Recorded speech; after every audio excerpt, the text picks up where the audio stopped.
Nintendo is known for their ups and downs in the gaming industry. One day they're riding high and the next not so much. They've always been known for their great continuities of gimmicks and features within each of their consoles.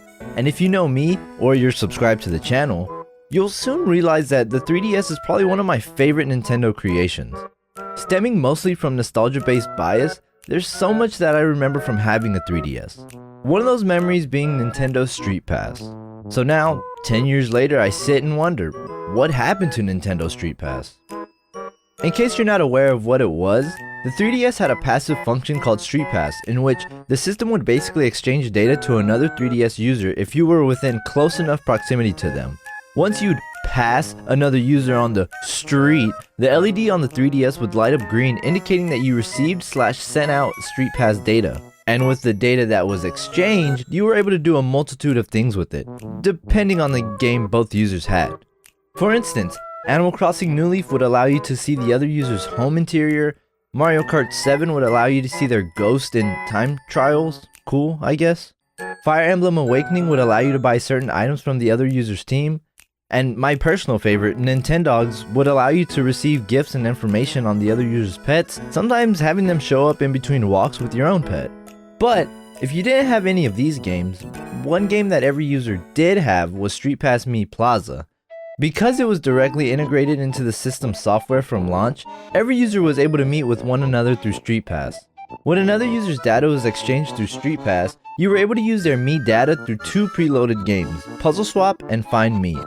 Puzzle Swap basically being puzzles that need to be completed through swapping pieces with other users, and Find Mii being an RPG based off of your Mii needing to be saved by other players' Miis that you've encountered. And because Nintendo isn't entirely evil, they allowed users to exchange play coins earned from walking their 3DS for either puzzle pieces or wanderers to help along your Find Mii quest. Within the next 5 years of StreetPass, Nintendo would add an abundance of paid DLC games for those that were real fans of StreetPass. There's quite a bit, so I'm gonna speed through all of these just so we can clear them.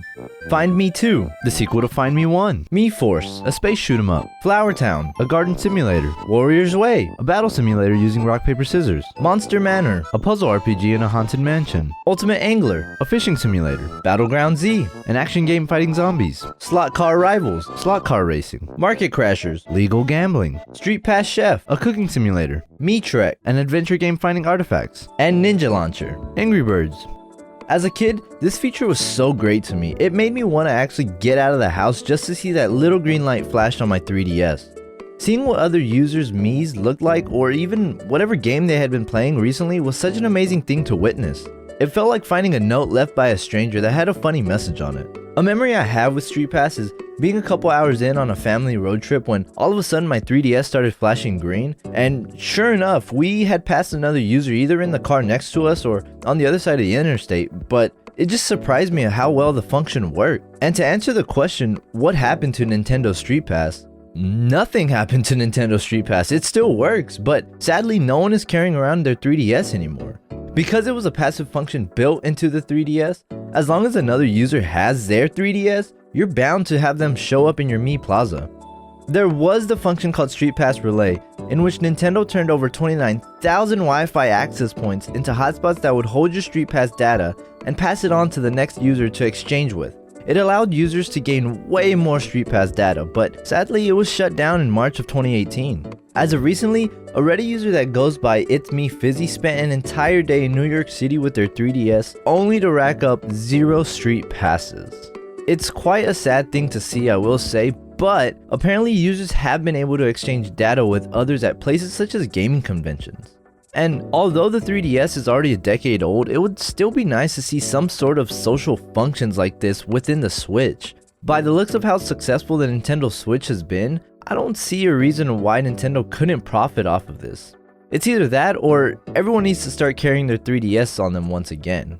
The only issue with that is that the 3DS isn't being produced anymore and everything is now being made for the Nintendo Switch, so please Nintendo, bring a social feature like StreetPass to the Nintendo Switch. Or else.